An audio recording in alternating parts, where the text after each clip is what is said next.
నమస్తే, welcome to I dream. నేను మీ anchor Pratyusha. ఈరోజు మనతో పాటు జానపద గాయకులు బురిడి శివ గారు ఉన్నారు. సో మాట్లాడదాం ఆయన విషయాలు, ఆయన జర్నీ గురించి అండ్ ఆయన పాటల గురించి మన విషయాలు తెలుసుకుందాం.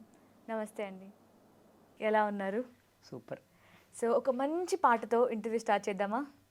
ఓకే అండి. మంచి పాట అంటే ఒక అమ్మ పాటతో ప్రారంభించుకుందాం. డన్.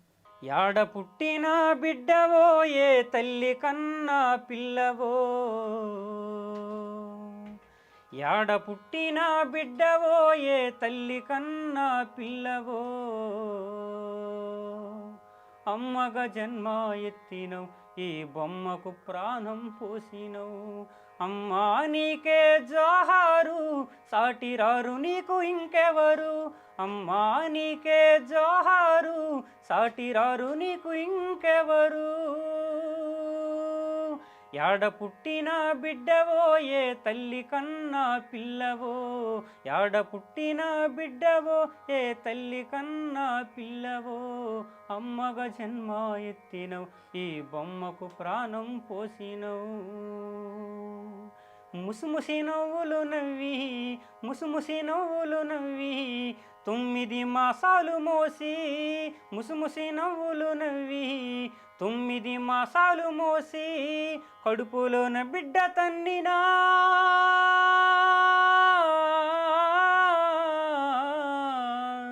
కడుపులోన బిడ్డ తన్నినా, పురిటి నొప్పులు నరకం చూపినా, కడుపులోన బిడ్డ తన్నినా, పురిటి నొప్పులు నరకం చూపినా, అమ్మా అంటూ అరచినవు నువ్వు, అమ్మా అంటూ అరచినవు, అమ్మగా మరు జన్మ ఎత్తినవు, యాడ పుట్టిన బిడ్డవో ఏ తల్లి కన్నా పిల్లవో, యాడ పుట్టిన బిడ్డవో ఏ తల్లి కన్నా పిల్లవో, అమ్మగా జన్మ ఎత్తినవు ఈ బొమ్మకు ప్రాణం పోసినవు, అమ్మగా జన్మ ఎత్తినవు ఈ బొమ్మకు ప్రాణం పోసినవు.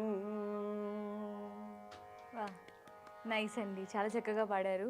అంటే ఈ సృష్టికి జన్మనిచ్చిన తల్లి పాటతోనే ఈ ఇంటర్వ్యూ స్టార్ట్ అవుతుంది. సో పాజిటివ్ వైబ్స్ అనమాట. సో అంతా హ్యాపీనా? లైఫ్ ఎలా ఉంది?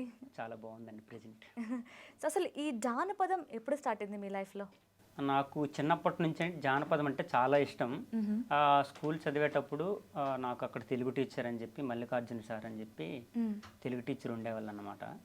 అయితే వాళ్ళు ఊర్లో ఏవైనా కార్యక్రమాలు జరిగేటప్పుడు కానీ, లేదంటే స్కూల్ కాంపిటీషన్ జరిగేటప్పుడు కానీ, ఏవైనా సాంగ్స్ కాంపిటీషన్ జరిగేటప్పుడు ఫస్ట్ నాకు ప్రయారిటీ ఇచ్చేవాళ్ళు అనమాట. అలా అతని ద్వారా కొన్ని పాటలు నేర్చుకుని అలా పోటీల్లో పాల్గొనడం జరిగేది. అలా ఊర్లో నాటకాలు వేయటం, ఇలా కొన్ని జానపదాలు ఎవరైనా పాడితే వాళ్ళు పాడేటప్పుడు వినటం కానీ ఇలా జరిగేది అనమాట.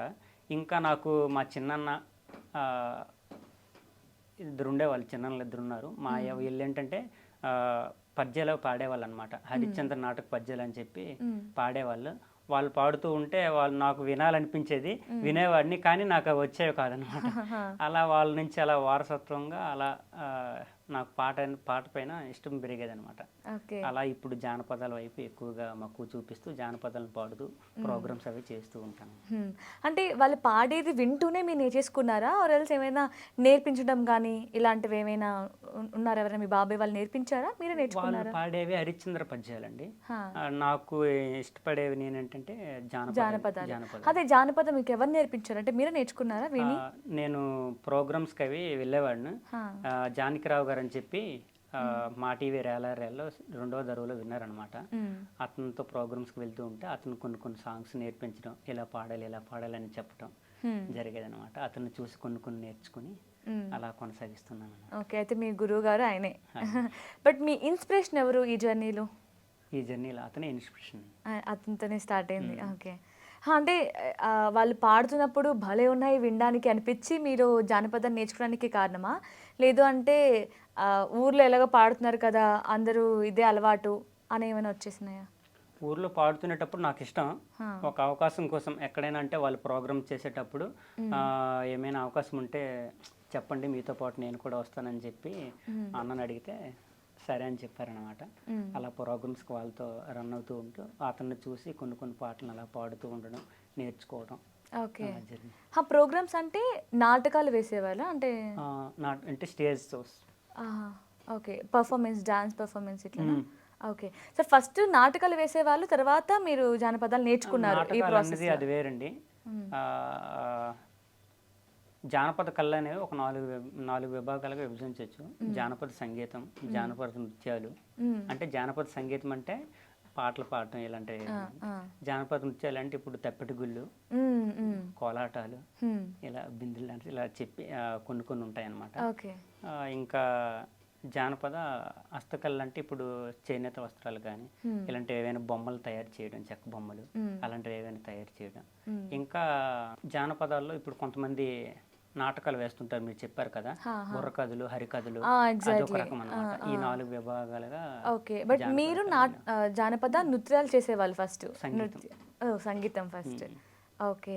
సో, అలా అలా ఒకరిని చూసుకుంటూ చూసుకుంటూ బాగా అదే ప్రేమ అయిపోయింది. ఇప్పుడు వాటే ప్రపంచం అయిపోయింది. అవును. సో, ఈ జర్నీలో అంటే దాదాపు మీరు చిన్నప్పటి నుంచి జానపదాలు పాడేవాళ్ళు చిన్నప్పటి నుంచి గదా! ఇష్టమండి, పాడుతూనే ఉండేవాడిని. హా! హా! అంటే ఈ గ్యాప్‌లో ఏమైనా స్ట్రగుల్స్ ఫేస్ చేశారా? అంటే జానపదాలు నేర్చుకోవడం వల్ల ఏమైనా? అంటే కొంతమంది ఎందుకు పాట నీకెందుకు, హ్మ్. ఏదైనా మంచిగా ఇంకేదైనా చేసుకోవచ్చు కదా హ్మ్. అనేవాళ్ళు. అంటే ఊర్లో ఉండేవాళ్ళు కానీ, లేదంటే కొంతమంది తెలిసిన వాళ్ళు కానీ, హ్మ్. పాట ఏమైనా నీకు ఇచ్చేస్తుందా, ఎందుకు ఇలా చెప్పి హేళన చేస్తూ కొంతమంది మాట్లాడేవాళ్ళు. కానీ ఇంట్లో నాకు బాగా సపోర్ట్ చేసేవాళ్ళు అనమాట. ఏం చేస్తానన్నా సరే హ్మ్. చాలా మంచిగా సపోర్ట్ చేస్తూ నాన్నగారు హ్మ్. బాగా సపోర్ట్ చేసేవాళ్ళు. ఇంకా ఫ్యామిలీలో కొంతమంది అన్నయ్య, బావ వాళ్ళు కూడా బాగా సపోర్ట్ చేస్తారన్నమాట. ఓకే. అంటే జాబ్ ఇట్లా ఏం చేయలేదా? ఫస్ట్ నుంచి కూడా ఓన్లీ ఆహ్, జానపదాలు పాట మీద నమ్ముకున్నారు. అండ్ నా డిగ్రీ అయ్యాక ఒక 9 మంత్స్ ఇలా జాబ్ చేశాను. హా!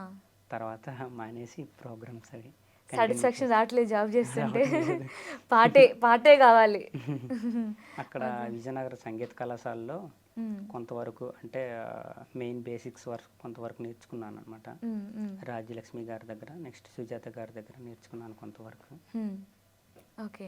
అంటే జాబ్ చేస్తూ కూడా ఇప్పుడు మనకి ఎంత ప్యాషన్ ఉన్నా సరే అవసరం కూడా ఉంటుంది కదా! అవును. మీరు ఇద్దరు అబ్బాయిలా ఇంట్లో? 2 అక్కలు నేనండి. ఓహ్!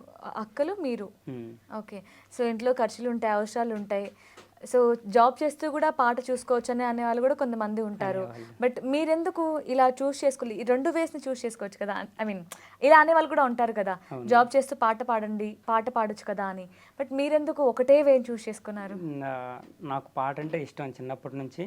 ఇంకా ఇంట్లో కూడా మంచిగా సపోర్ట్ చేసేవాళ్ళు. హ్మ్. సో, పాటలో మంచిగా సక్సెస్ అయితే బావుంటుంది హ్మ్. అని చెప్పి నాకు, అంటే జాబ్ చేస్తూ ఉండేవాడిని కానీ మనసు మాత్రం ఇక్కడే ఉండేదనమాట. హ్మ్. ఫుల్ టైం దానికి ఇవ్వలేకపోయేవాడిని. టైం కూడా సరిపోయేది కాదు.